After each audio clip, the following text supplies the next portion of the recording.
भगवान की रसोई के साथ नापाक साजिश। तिरुपति बालाजी की आस्था से खिलवाड़ का दोषी कौन? प्रसाद के जरिए सनातन को बदनाम करने की हो रही साजिश। आस्था का सवाल, बीफ पर मचा बवाल। सनातन की आस्था का केंद्र दक्षिण भारत का प्रमुख मंदिर तिरुपति बालाजी मंदिर के प्रसाद में जब से बीफ के सैंपल मिलने की खबर सामने आई है, देश भर में सियासी और सामाजिक हड़कंप देखने को मिल रहा है। कई लोग इसे सियासत का एक पहलू बताते हुए नजर आ रहे हैं, तो कई लोग इसे मंदिर कमेटी प्रशासन की यहाँ पर लापरवाही बता रहे हैं। इस पर सियासत भी काफी गर्म है और आखिरकार मंदिर के प्रसाद का जो घी उस वक्त सप्लाई किया गया था, उस घी में मांस के टुकड़े कहां से आए, बड़ा सवाल खड़ा होता है। यह सवाल खड़ा होता है हुक्मरानों पर भी, लेकिन वर्तमान में आंध्र प्रदेश के मुख्यमंत्री चंद्रबाबू नायडू ये कहते हुए नजर आते हैं कि यह मामला 2023 का है, जिस वक्त आंध्र प्रदेश में जगन मोहन रेड्डी की सरकार थी। उस दौरान नंदिनी फूड एंड जो सप्लाईज प्रोडक्ट थे, जिसका घी तिरुपति बालाजी मंदिर का प्रसाद बनाने के लिए इस्तेमाल किया जाता था, उस कंपनी ने टेंडर निरस्त कर दिए क्योंकि कंपनी ने अपने घी के दामों में वृद्धि कर दी थी। ऐसे में जिस तरीके से दूसरी कंपनी को टेंडर जारी किए जाते हैं, सैंपल्स लिए जाते हैं और उन सैंपल्स में अशुद्धता पाई जाती है, तो क्या वाकई ये राजनीति का केंद्र बना हुआ है या फिर आस्था के साथ वाकई कोई खिलवाड़ की गई है? तमाम यहाँ पर चर्चाएं रहेंगी और न्यूज रूम में इस वक्त मैं मौजूद हूँ। लेकिन सबसे पहले आपको टी राजा का बयान सुनवाते हैं, जो तेलंगाना के बीजेपी के बड़े कद्दावर नेता हैं और सनातन के साथ खिलवाड़ बताते हुए इस कृत्य को नजर आ रहे हैं। सुनिए टी राजा क्या कुछ कहते नजर आ रहे हैं। में उस षड्यंत्र को उजागर करने का प्रयत्न किया गया है। वहां पर देखिए कितना अनर्थ हमारे धर्म के साथ खेला गया, हमारे भगवान प्राचीन मंदिर को अपवित्र करने का षड्यंत्र किया गया।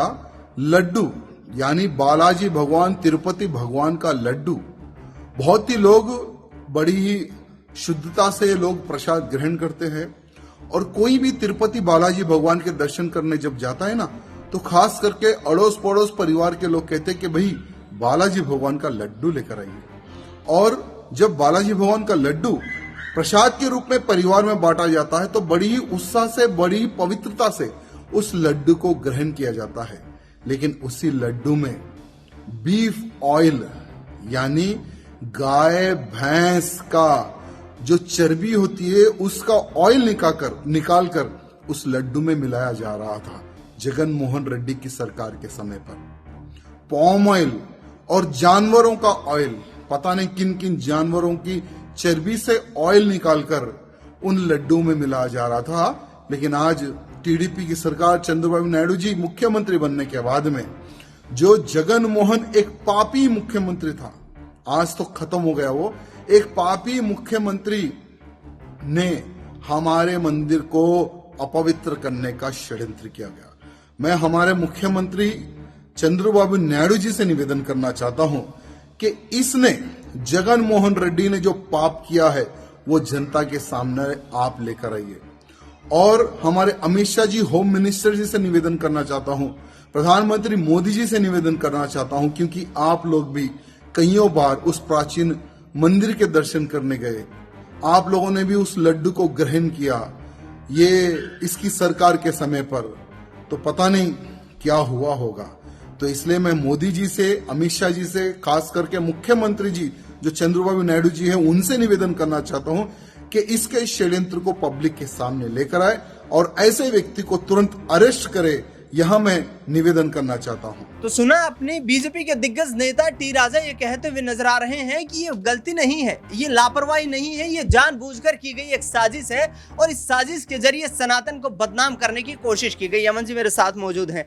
सर, किस तरीके से देखते हैं ये इतना बड़ा मामला होता जा रहा है और आस्था का केंद्र, क्या वाकई में अशुद्धता के प्रति कोई प्रमाण नहीं होना चाहिए, या फिर जो टेंडर जारी किए गए 320 रुपए प्रति किलो घी, शुद्ध देसी घी, किस तरीके से कल्पना कर सकते हैं? देखिए दिनेश जी, पहली बात तो ये मामला बड़ा आस्था का है और इसमें जाहिर बात है कि इस तरह की राजनीतिक रंग कोई भी नहीं होना चाहिए, क्योंकि ये हर मंदिर का जो प्रसाद है वो बड़ा पवित्र माना जाता है। जो भी लोग जाते हैं उनका सबसे मुख्य कारण जाने का होता है, पहले बात तो दर्शन करना होता है, दूसरा जो प्रसाद होता है उसकी बड़ी अहमियत मानी जाती है। लेकिन जिस तरह से पूरे का पूरा मामला सामने आया है उसने कई तरह के सवाल खड़े कर दिए कि आखिर मंदिर प्रबंधन क्या कर रहा था।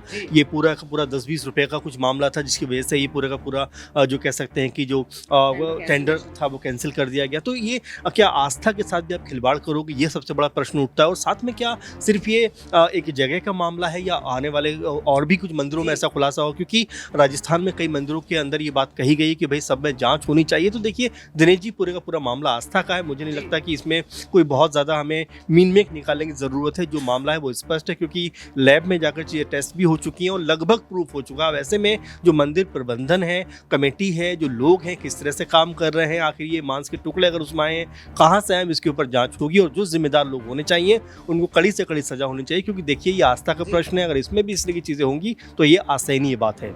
बिल्कुल, आस्था का केंद्र माना जाता है मंदिर, और इस तरीके की चीज़ें आना कहीं ना कहीं असहनीय है। राहुल से बात करेंगे। राहुल, जिस तरीके से यहाँ पर जगन मोहन रेड्डी पर आरोप लगाते हुए चंद्रबाबू नायडू नजर आ रहे हैं, जुलाई 2023 में जो रिपोर्ट ली जाती है और उसकी रिपोर्ट जो है उसका रिजल्ट 2024 में आता है और साफ तौर पर यह पाया जाता है कि अशुद्धता उस घी में है मौजूद है। तो क्या 1 साल तक ये जो रिपोर्ट इसको रोकी गई? क्या चंद्रबाबू नायडू की यहाँ पर कहीं ना कहीं यहाँ आपको सियासी एक कोशिश नजर आती है, या फिर जगन मोहन रेड्डी सरकार जो है वो नाकाम रही इस तरीके की विसंगतियों में रोकने में? देखिए, जो लैब की रिपोर्ट आई है उस लैब की रिपोर्ट में 3 से 4 चीज़ों को हाईलाइट किया जा रहा है, जिसमें एक फिश ऑयल है और उसके साथ अगर बात करें तो जिसमें जो जानवरों की जो हड्डियां हैं उसका चूरमा जो इस्तेमाल किया गया है, बीफ का जो इस्तेमाल किया गया है।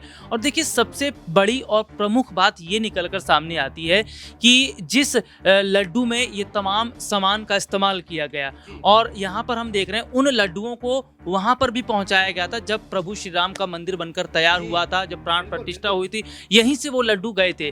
और वाईएसआर कांग्रेस की अगर हम बात कर लें, जगन मोहन रेड्डी की बात कर लें, तो ये इसमें बात निकलकर सामने थी कि तिरुपति बालाजी एक ऐसा मंदिर है जहाँ पर सबसे ज़्यादा चढ़ावा चढ़ता है और यहाँ पर बहुत बड़ी संख्या में लड्डुओं को बनाया जाता है।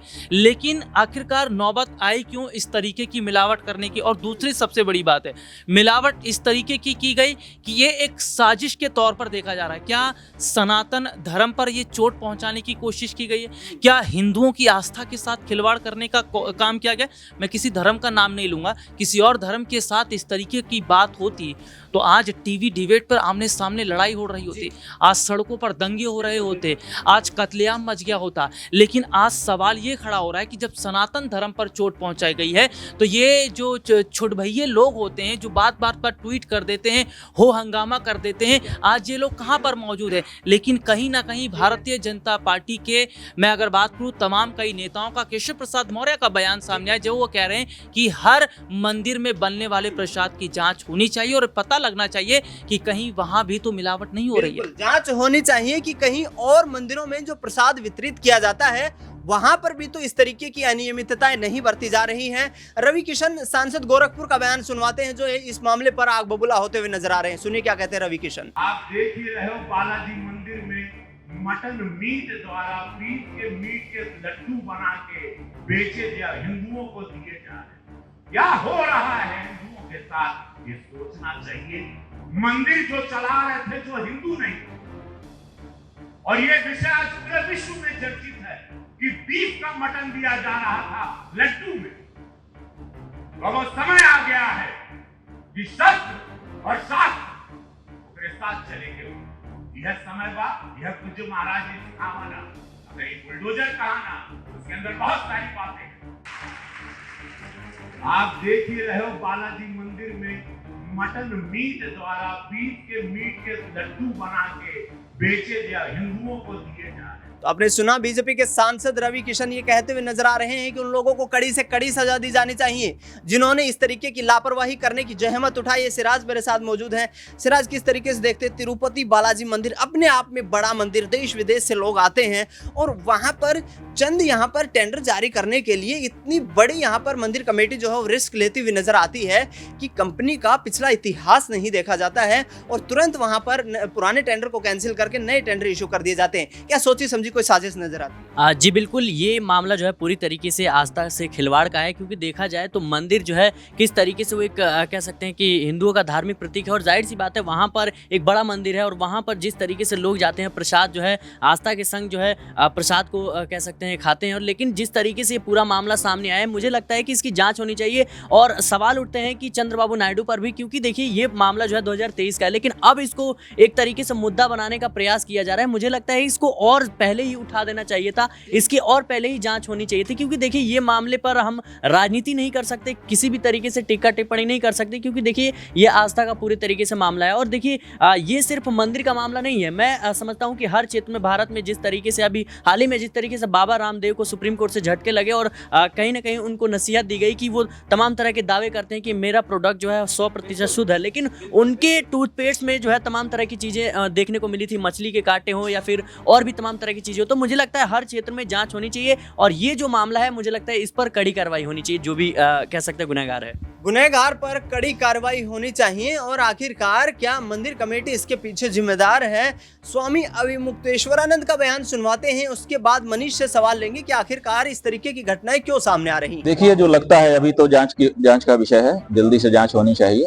अभी जो लगता है वो ये लगता है कि ये पुराने समय से जो विधर्मी हैं उनके द्वारा इस तरह की टैक्टिस की जाती रही है कि हिंदुओं को पहले अभक्ष्य भक्षण करा दो और कहो कि तुम्हारी पवित्रता अब समाप्त हो गई, अब तुम वहां के लायक नहीं रहे, इसलिए अब तुम हमारे साथ आ जाओ। तो बहुत बड़े पैमाने पर इस तरह का प्रयास यहाँ पर किया गया है, क्योंकि तिरुपति के मंदिर से करोड़ों लोगों की आस्था जुड़ी हुई है, वहाँ का प्रसाद करोड़ों लोगों के मुख में रोज जाता है। तो उनके मन में ये धारणा बनाने के लिए कि अब तो तुम अपवित्र हो चुके, अब तुम्हारा हिंदू धर्म में कोई काम नहीं हो, तुम हमारे धर्म में आ जाओ, ऐसा कुचक्र रचा गया है। ऐसा हमको लगता है कि हम जो हमारे ब्रह्मचारी रसोई में बना देते हैं, उनको पता है कि किस तरह की वस्तु किस तरह से पकाना है, उसी को हम खाते हैं। हम कहीं पर भी प्रसाद होता है माथे जरूर लगाते हैं, लेकिन हम खाते नहीं हैं। क्यों? क्योंकि हमको पता है कि पता नहीं कहाँ कैसे क्या बनाने वाले ने क्या बनाया होगा और इसमें वस्तु का क्या प्रयोग किया गया होगा। इसलिए हम तो कभी कोई प्रसाद खाते नहीं हैं, माथे से लगाते जरूर हैं।